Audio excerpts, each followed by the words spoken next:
여러분 잘 지내고 있습니까? 여러분들이 정말 잘 지냈으면 좋겠습니다. 여러분들이 정말 행복했으면 좋겠습니다. 여러분들이 정말 의미 있는 삶을 살면 좋겠습니다. 연말에 가까운 요즘 부쩍 사람들의 안부를 많이 물어보게 됩니다. 안부가 궁금한 이유가 있죠.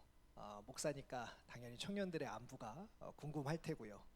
또 청년들이 어떻게 살았는지 삶의 형편이나 이야기들을 알기 때문에 그 이야기들이 어떻게 진행되고 있는지 또 어떤 결과가 있었는지 궁금하기도 합니다. 이렇게 안부를 물을 때면 어떤 지체는 그동안 쌓아두었던 감정이 터지기도 하고요. 또 어떤 순간에는 그 연락으로 인생의 아주 중요한 고비를 넘기는 경우도 있습니다. 그런데 안부를 묻다 보면 이런 일도 발생합니다. 도리어 제 안부를 물어보는 것이죠. 목사님은 잘 지내시나요? 정작 저는 인사를 건네는데 제 안부를 물어보면은 잘 지낸다고 답할 때도 있고 때로는 글쎄 난 잘 지내나 생각해 보게 되는 경우도 있습니다. 뭐 어쩌면은 인사로 그냥 목사님이니까 목사님 물어봤으니까 뭐 나도 목사님한테 그냥 인사해야지라는 마음으로 목사님 잘 지내세요? 라고 물어보는 걸 수도 있고요. 그런데 이 질문을 받는 입장에서 이것이 참 위로가 될 때가 있습니다. 우리가 서로 사역의 대상이라든가 아니면 사랑을 주는 사람 혹은 사랑을 받는 사람 이런 관계가 아니라 우리가 서로 함께 살아가고 있구나. 이 시대에 대광교회에서 만나서 우리가 하나님 앞에서 함께 각자의 삶을 감당하고 있는 사람이구나 라는 그런 것, 나와 함께 사는 사람들이구나, 내 이웃이구나 라는 생각이 들 때 이게 참 사람을 살만하게 만든다라는 생각이 듭니다. 여러분도 한 번쯤 이런 경험들이 있지 않으셨나요? 누군가 아무도 몰랐던 내 마음을 알아준 순간, 모두 스쳐 지나가도 그 사람, 어떤 한 사람만은 알아서 멈춰서서 요즘 잘 지내? 좀 힘들어 보이는데 괜찮아? 라고 물었을 때 그렇게 물어봐 줬던 순간 그 말이 우리 마음을 무너뜨리고 또 다시 살아나게 했던 경험들이 아마 있으실 것입니다. 누군가 나를 보고 있었구나. 내가 그냥 교회만 왔다 갔다 하는 것이 아니라 누군가 관심 있게 나를 지켜보고 있었구나. 내 마음을 읽으려고 애를 쓰고 있었구나. 라는 그런 생각이 들 때 우리는 살아나는 것을 경험하게 되죠. 이런 짧은 질문 하나가 사람을 다시 일으켜 세운다는 것입니다. 그런데요, 설교를 준비하면서 곰곰이 생각해 보니까요, 저도 누군가에게 이런 질문을 많이 받았던 때가 있었던 것 같아요. 성률아 잘 지내니? 성률아 괜찮아? 요즘은 어때? 이런 질문들을 받고 또 그렇게 살아나서 다른 사람의 삶을 묻는 형편까지 왔다는 것이죠. 오늘 우리가 살펴보고 있는 본문의 주인공 느헤미야도 그런 사람입니다.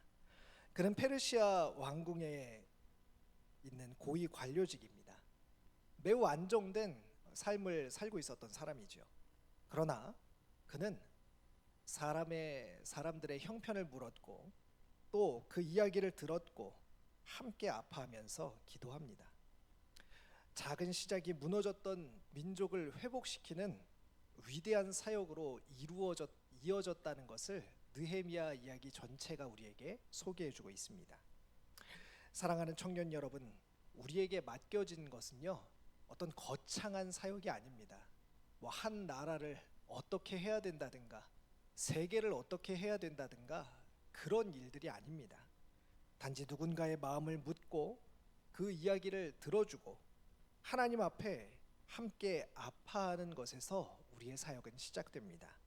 그 작은 일이 사람을 살리고 공동체를 회복시키고 하나님 나라를 확장시켜 가기 때문입니다. 느헤미야는 우리가 알고 있듯이요, 어떤 특별한 하나님의 부름을 받은 제사장이나 선지자나 그런 종교 지도자가 아니었습니다. 그는 왕궁에 살고 있는, 왕궁에서 일하고 있는 한 사람이었고요. 자기의 직업과 삶을 가지고 있는 어쩌면 여러분과 같은 그런 한 사람이었습니다. 그러나 그가 했던 일은요, 결코 작지 않았습니다. 이스라엘에 무너졌던 성벽을 재건했고, 그 성벽을 통해서 다시 이스라엘 공동체가, 유대 공동체가 굳건하게 세워지는데 아주 큰 역할을 감당했습니다. 그러나 처음부터요, 내가 성벽을 재건해야지, 내가 성벽을 재건해서 이런 의미 있는 삶을 살아야지 라고 결정한 것이 아니라, 오늘 우리가 살펴본 1절부터 4절까지 그에게 찾아온 사람들의 형편을 묻고 그들의 이야기를 듣고 기도하는 데서부터 이 이야기가 시작한다는 것에 우리는 주목해 볼 필요가 있습니다. 특별히 오늘은요, 다음 주에 있을 모두 모임의 날을 앞두고 말씀을 통해서 우리가 이 한 주간 동안 모두 모임의 날을 어떻게 준비해야 될지 세 가지 액션 플랜을 좀 나누고 싶습니다. 첫 번째 액션은요, 형편을 물어보는 것입니다. 저를 따라서 이렇게 한번 고백해 보겠습니다. 형편을 물어보라. 느헤미야 1장 1절 말씀입니다. 우리 말씀 한번 띄워 주십시오. 1장 1절 말씀 띄워 주시기 바랍니다. 제가 읽겠습니다. 하가랴의 아들 느헤미야의 말이라. 아닥사스다 왕 제20년 기슬로월에 내가 수산궁에 있는데 라고 이야기합니다. 느헤미야는 당시 수산궁, 페르시아, 바사, 페르시아 제국의 수산궁, 왕궁에서 안정된 삶을 살고 있었습니다. 그는요, 페르시아 사람은 아닙니다. 이스라엘의 후손임에도 불구하고 출세한 정치인이었습니다. 그의 맡은 일은요, 술 맡은 관원장이었어요. 당시에 술을 맡았다는 것은 왕의 최측근에서 왕의 건강과 왕의 음식을 돌보는 사람으로 거의 왕의 최측근이라고 이야기할 수 있습니다. 그러니까 성공한 인물이라는 것이죠. 좀 더 상세한 배경을 살펴보자면요, 이스라엘은 솔로몬의 아들 르호보암 때 남유다와 북이스라엘로 나라가 반으로 쪼개지게 됩니다. 그리고 포로로 사로잡혀 가게 되죠. 북이스라엘은 아수르에 의해서 망하고요, 남유다는 바벨론에 의해서 망하게 됩니다. 나중에요, 페르시아가 바벨론 제국을 또 멸망시켜요. 그러니까 느헤미야는 이렇게 포로로 사로잡혀간 유대인의 자손이었다는 것이죠. 그런데 페르시아 고레스 왕을 통해서 이스라엘 백성들의 귀환이 이루어지게 됩니다. 1차 귀환 때 수룹바벨이 사람들을 데리고 예루살렘으로 돌아옵니다. 그리고 성전을 먼저 재건하기 시작합니다. 그리고 이후에 학개 스가랴 선지자 때 드디어 성전이 완공되게 됩니다. 그런데요, 물론 성전이 이스라엘 사람들에게 매우 중요한 의미, 하나님이 우리와 함께 하신다, 우리 하나님의 백성이다, 우리는 망하지 않았다 라는 어떤 정체성을 주는 상징이기는 하지만요, 성전만 있다고 해서, 공동체 정체성만 있다고 해서 공동체가 잘 세워지는 것은 아닙니다. 이방 민족들이 계속해서 침입하고요, 한 나라가, 망했던 한 나라가 다시 세워진다면은 그 주변에 있던 나라들은 어떻겠습니까? 당연히 반기지 않겠지요. 이방 민족들의 침입과 공동체가 세워지지 못하도록 하는 방해가 끊임없이 있었어요. 성벽이 없으니 너무나도 힘든 생활이 이어지고 있었습니다. 느헤미야 1장 2절은요, 이런 상황 속에서 내 형제들 가운데 하나인 하나니가 두어 사람과 함께 유다에서 내게 이를 얻기로 내가 그 사로잡힘을 면하고 남아있는 유다와 예루살렘 사람들의 형편을 물은즉이라고 이야기합니다. 수산궁과 예루살렘은요 1600km나 떨어져 있는 거리였어요. 고대 사회에서 1600km면요 굉장히 먼 거죠. 진짜 멀리서 온 겁니다. 그런데 어느 날 성벽을 건축하다가 실패한 예루살렘에서 하나니와 그 동족들 몇 사람이 느헤미야를 찾아옵니다. 그런데요, 오늘 말씀을 보면요, 느헤미야가 지금 찾아온 사람들을 무엇이라고 부르고 있는지 한번 유심히 살펴보시기 바랍니다. 무엇이라고 부르고 있나요? 내 형제들이라고 부르고 있습니다. 여러분, 어떤 사람을 여러분의 형제라고 부릅니까? 우리 가족이야. 우리는 형제야. 언제 우리는 그렇게 이야기합니까? 처음 본 사람에게 당신은 나의 형제입니다. 우리는 형제입니다. 이렇게 할 수 있습니까? 그렇지 않겠지요. 그렇다면요, 지금 느헤미야가 하나니와 찾아온 사람들을 나의 형제라고 부르고 있다는 것은요, 오늘 처음 만난 사람이 아니라는 뜻입니다. 이전부터 하나니와 다른 사람들을 통해서요, 지속적으로 예루살렘의 형편과 안부를 물어왔다는 것이죠. 느헤미야는 강대국에서 출세해서 왕의 측근까지 된 사람입니다. 그렇다면 여러분, 잘 생각해 보십시오. 다른 나라에 이민을 가거나요, 아니면요, 다른 나라에 어쩔 수 없이 입양이 되거나 뭐 여튼간에 아주 어려운 이유로 다른 나라에 가서 평생을 살면서 거기서 악착같이 살아가지고 출세한 사람이 있다면요, 그의 형제는 누가 되겠습니까? 자신과 같은 그룹에 속한 사람들, 지금 나와 여기 성공한 출세한 곳에서 같이 있는 그 그룹들의 사람들이 내 형제이고 친구이고 동료일 확률이 높지 않겠습니까? 그런데요, 느헤미야는 여전히 유다에서 온 사람들을 자신의 형제로 맞아들이고 있습니다. 여기서요, 2절 말씀에서 형편을 물었다라고 하는 이 말은요, 히브리어로 샬이라는 단어인데 정보의 요청이 아닙니다. 관심을 가지고 깊이 살펴보고 책임지려는 태도를 뜻하는 단어입니다. 예루살렘은 느헤미야의 삶과 당장은 매우 거리가 멀고 또 별로 상관이 없는 것처럼 느껴집니다. 하지만 그는 그곳에 있는 사람들의 상황에 깊이 마음을 두고 있었다는 것이죠. 오늘 우리가 복음을 전하려 할 때 첫 번째로 해야 할 액션은 그래서 바로 이것입니다. 묻는 것이지요. 요즘 어떻게 지내? 최근에 힘든 일은 없어? 마음은 어때? 이런 말을 그냥 하면 된다는 것이 아닙니다. 여기 담겨져 있는 것, 나는 너의 삶이 궁금해. 나는 너에게 관심을 가지고 있어. 나는 너의 이야기를 귀담아 듣고 싶어. 라는 마음이 전해지는 것입니다. 우리도 모두 모임의 날을 앞두고 사람을 끌어오려는 마음이 아니라 진짜 누군가의 삶이 궁금하면 좋겠습니다. 그의 영혼이 하나님 안에서 잘 되기를 바라는 마음으로 먼저 삶을 묻는 사람이 되어야겠습니다.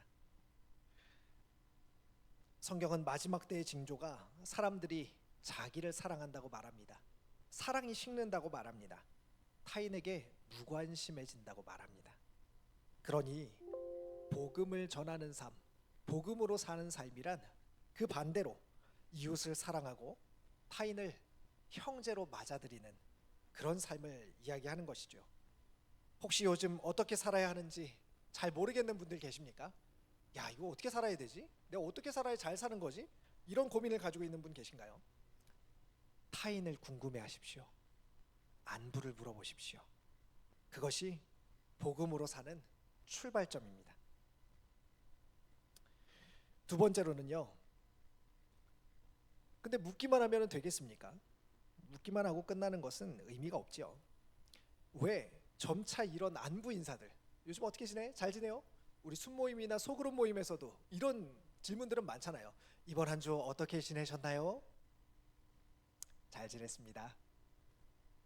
하하하. 왜 이런 안부들이 점점 식상해지는 걸까요? 형식적인 인사가 되기 때문이겠죠. 제대로 된 묻기라면요, 반드시 듣기가 따라와야 합니다. 묻는 것은요, 듣기 위해서 물어보는 것이죠. 물어보았다면요, 들을 마음의 준비와 시간이 있어야 한다는 것입니다. 그저 그냥 물어놓고 어때? 하고서 내 할 일을 하는 것이 아니라 그의 이야기 안에 동참할, 그의 이야기 안에 들어갈 준비가 필요하다는 것이죠. 그래서 두 번째 액션은 물었으면 들어야 한다는 것입니다. 저를 따라서 한번 말해보겠습니다. 물었으면 들으라. 느헤미야 1장 3절과 4절 말씀인데요. 우리 한번 같이 읽어보겠습니다. 3절과 4절입니다. 그들이 내게 이르되 사로잡힘을 면하고 남아있는 자들이 그 지방 거기에서 큰 환난을 당하고 능욕을 받으며 예루살렘 성은 허물어지고 성문들은 불탔다 하는지라. 내가 이 말을 듣고, 여기까지요. 느헤미야는 하나니와 형제들에게 예루살렘 사람들이 처한 고통과 형편을 듣습니다. 그들은 먼저 환난과 능욕을 받았다라고 성경이 말하고 있어요. 이것은 정치적으로, 사회적으로 무시당하고 모욕받고 있는 상태를 의미합니다. 환난은 고통, 재앙이라는 뜻을 가지고 있고요. 능욕은 수치, 모욕이라는 뜻을 가지고 있습니다. 그러니까 한마디로요, 지금 그 사람들, 거기 예루살렘에 살고 있는 사람들의 형편이요, 이걸 삶이라고 말하기가 너무나 어려운 끔찍한 상황이라는 것을 이야기하는 거죠. 심지어는요, 두 번째로요, 그들은 무너진 성벽과 불탄 성문 곁에서 살고 있었습니다. 무너진 성벽, 성문이 불탔다라는 것은 보호막이 없었다는 것이죠. 그러니까 세상에 덩그러니 남겨진 삶, 지켜줄 사람이 없는 삶, 연약한 상태와 같은 것들이 오늘날 무너진 성벽, 불탄 성문 곁에 사는 삶이라고 할 수 있습니다. 이것은 단순한 역사적인 사실 이상의 의미를 갖습니다. 오늘 우리 곁에도 무너진 성벽 안에 사는 사람들이 있다는 것이죠. 자존감이 무너진 사람들, 갈등으로 인해서 마음속이 다 불타버린 사람들, 꿈이 사라지고 무기력하게 있는 사람들, 죄와 중독에 갇혀 사는 사람들, 그런 사람들의 이야기를 듣는 것은 단지 동정심이 아니라 그 고통을 함께 감당하려는 사랑의 시작입니다. 느헤미야는 이것이 어떻게 드러나고 있냐면요, 그의 말을 듣고 앉아서 울었다라고 이야기합니다. 여러분, 언제 눈물이 나십니까? 모르겠어요. 전 나이를 먹으니까 점점 눈물이 나요. 드라마를 보기만 해도 눈물이 나요. 누군가 이야기를 들으면 자꾸 눈물이 납니다. 어떨 때 여러분 눈물이 납니까? 내 이야기로 느껴지면, 공감하면 눈물이 나지 않습니까? 느헤미야는 진심으로 예루살렘에 있는 형제들의 상황에 공감했다는 것입니다. 근데 이렇게 생각이 들기도 합니다. 듣기는 해도 결국엔 아무것도 해결해 주지 못한다면 소용없는 거 아닌가? 이런 생각이 들기도 합니다. 그런 상담에서는 들어주기만 해도 많은 부분이 해소된다고 이야기합니다. 우리는요, 말하는 존재, 듣는 존재로 창조됐습니다. 우리의 이야기를 그래서 하나님이 듣고 계셔요. 왜 기도합니까? 왜 예배합니까? 하나님이 우리 이야기를 듣고 계시기 때문이죠. 마찬가지로 우리도 타인의 이야기를 들음으로써 하나님의 대리자로, 복음의 전파자로, 복음을 소유한 사람으로 살게 된다는 것이죠. 자, 이제 세 번째입니다. 느헤미야 1장 4절을 먼저 볼까요? 1장 4절 말씀 함께 보겠습니다. 같이 읽어보겠습니다. 내가 이 말을 듣고 앉아서 울고 수일 동안 슬퍼하며 하늘의 하나님 앞에 금식하며 기도하여. 자, 이야기를 묻고 듣고 그 다음에 느헤미야가 무엇을 했습니까? 기도했다라고 나오죠. 청년들을 많이 만나서 형편을 묻고 살펴봅니다. 어떻게 지냈는지 근황도 들어보고, 또 요즘 뭐 어려운 일은 없는지, 또 기도 제목은 무엇인지, 이런저런 이야기들을 나누게 됩니다.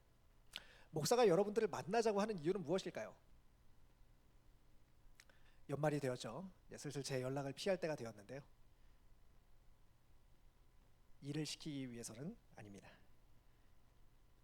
만나자고 하는 이유는요, 그 형편을 물어보는 이유는요, 알아야 기도하기 때문입니다. 기도하려고 하는데 하나님, 아무개 땡땡땡을 위해서 기도합니다. 아는 게 없어. 요새 어떻게 지내지? 무슨 생각을 하고 있지? 뭐가 고민이지? 무슨 문제가 있지? 아는 게 없으면요, 기도할 수가 없어요. 아는 만큼 기도하게 됩니다. 알아야 기도하게 되지요. 우리의 관심은 기도가 되고, 그리고 놀라운 것은요, 그 사람을 위해 기도하면 기도할수록 내게 그 사람은 소중해집니다. 그래서 세 번째 액션은요, 저를 따라서 다시 한번 고백해 보겠습니다. 기도하라. 우리는 하나님이 문제 해결이라고 생각합니다. 그렇다면요, 어떤 문제, 어떤 이야기에 대해서 알고 들어서 알게 된 것들이 있다면요, 당연히 그 사정을 하나님께 기도해야 되지 않겠습니까? 5절부터 11절까지는 느헤미야의 기도의 내용입니다. 4절을 보면요, 우리가 읽었던 4절을 보면요, 느헤미야가 금식하며 기도했다라고 이야기합니다. 금식을 언제 합니까? 여러분 언제 금식합니까? 안 해보셨나요? 진짜 절박하면 금식하게 되더라고요. 진짜 하나님 이거 진짜 무조건 제발 한 번만, 딱 한 번만, 그러면 금식하게 되더라고요. 금식 기도는 이런 의미를 가지고 있습니다. 하나님 이거는 사람의 힘으로 되지 않습니다. 오직 주님만 하실 수 있습니다. 그런 의미를 가지고 있어요. 여러분, 느헤미야가 어떤 사람이었다고요? 지금 페르시아 제국의 출세한 관료, 어마어마한 부와 권력과 명예를 소유하고 있는 사람이었어요. 뭐 한 지금으로 따지자면 뭐 한 2인자쯤 제국에 엄청난 사람이었습니다. 그가 가지고 있는 좋은 조건들, 그가 해낼 수 있는 많은 능력들, 그러나 느헤미야는요, 그것을 가지고 먼저 실행하려고 하지 않았어요. 하나님 앞에 먼저 기도했지요. 느헤미야는 하나님을 먼저 의지했습니다. 그가 울고 금식했다고 이야기할 때, 울다라는 말은 비통하고 애통해하면서 우는 것을 가리켜요. 누군가의 이야기를 듣고 느헤미야는요, 중보자가 되었어요. 예언자가 되었어요. 그의 마음을, 그의 기도의 제목을 나의 것으로 받아들이고 그것을 가지고 내가 하나님 앞에 대신 기도하는 자리로 나아갔습니다. 오늘 우리가 놓치기 쉬운 것이 이거예요. 무슨 방법을 써야 되지? 어떻게 세련된 말로 이야기해야 되지? 이런 것들에 대한 관심은, 이런 것들에 대한 좋은 방법들을 많이 연구하고 이야기합니다. 그런데 실제로요, 그를 위해서 얼마나 대신해서 하나님 앞에 기도하고 있습니까? 그 사람을 대신해서 얼마나 간절하게 내가 마치 그인 것처럼 기도하고 있냐는 거예요. 다른 어떤 조건이나 방법이 아니라 기도로 복음의 문을 여는 것입니다. 말로만 기도할게, 하나님 도와주실 거야가 아니라 정말로 기도하고 있냐는 거예요. 그래서 이 한 주 동안요, 우리가 구체적으로 해야 할 일은 내가 복음을 전할 사람, 그 사람의 이름을 적고 그를 위해서 기도하는 것입니다. 말씀을 정리합니다. 어쨌거나 전도가 어려운 시대를 살아갑니다. 모든 사람이 자기 자신에게 점점 더 함몰되는 세상을 살아가고 있어요. 남 생각할 처지가 아니다. 너나 잘해라. 답은 내 안에 있다. 나에게 집중해야 돼. 이런 메시지들이 차고 넘쳐납니다. 지금 시대의 전도는 무엇일까요? 야, 예수 믿으면 잘 될 거야. 너 예수님 믿으면 교회 오면 잘 될 거야. 그렇게 해서 전도가 되지는 않겠지요. 오히려 그의 삶을 받아들이는 것, 그를, 타인을 온전히 받아들이는 것, 묻고 듣고 기도하는 것. 마치 예수님께서요, 먼 길을 가서 사마리아 여인을 만나서 그 여인을 상황을 묻고 그 여인의 이야기를 듣고 그녀를 위해서 행동하셨던 것처럼, 주님께서 우리에게 찾아와 무너졌던 우리 마음을 위로해 주시고 우리 기도를 들어주셨던 것처럼 진정한 관계를 갖는 것, 모든 사람이 잃어버린 진정한 관계를, 그것이 무엇인지 그 빛을 보여주는 것, 어쩌면 지금 시대의 전도란 그런 방식으로 한 사람 한 사람을 어둠에서 빛 가운데로, 무너졌던 자리에서 세우는 자리로 옮겨 놓는 일이 아닐까 생각이 됩니다. 사랑하는 청년 여러분, 한 주 동안 이렇게 우리 삶에서 모두 모임의 날을 준비하면 좋겠습니다. 누가 생각나십니까? 누구에게 물어봐야 되겠습니까? 지금 내가 형편을 물어봐야 할 사람, 그의 이야기를 들어야 할 사람, 그리고 그를 위해, 그의 삶을 위해서, 그의 행복을 위해서 진정으로 마음을 담아서 기도해야 할 사람, 그는 누구입니까? 오늘 그 사람을 위해서 먼저 좀 같이 기도하고, 또 이 한 주 동안에 그와 관계 맺으며 정말로 그를 하나님의 복음으로 초대하는 그런 마음을 가지고 사는 저희가 되었으면 좋겠습니다. 우리 이 마음을 가지고요, 같이 좀 합심하여서 기도하겠습니다. 시간을 드리겠습니다. 눈을 감고 생각해 보십시오.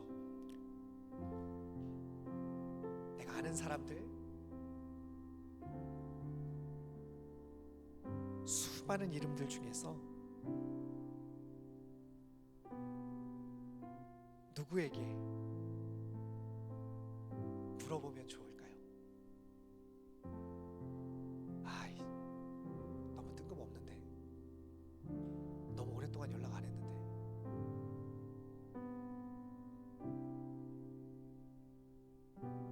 그거 뭐 중요합니까, 여러분? 일 때문에 필요하면 우리 다 연락하잖아요.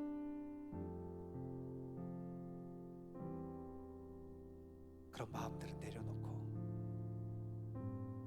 하나님께서 지금 내게 원하시는 것에 집중해 보시기 바랍니다. 하나님께서 우리에게요, 다른 사람 구원해내라고 요구하지 않으셔요. 하나님께서 하시는 일이에요. 하나님께서 우리에게 요구하시는 게 있어요. 너희도 가서 나와 같이 하라. 주님께서 아무도 형편을 물어보지 않았던 사람들에게 찾아가셔서 그들의 삶 속에 들어가셔서 형편을 물어보고 그들의 이야기를 듣고 그랬을 때요, 끔찍한 삶을 살았던 사람들, 아니 겉은 멀쩡해 보였는데 속은 다 골마 터져서 죽어가던 사람들이 회복되고 주님 앞에 나왔습니다.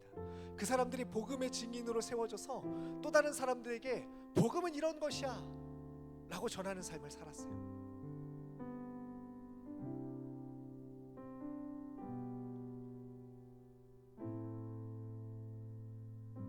지금 내 마음에 하나님께서 주시는 그 이름을 떠올려 보시기 바랍니다.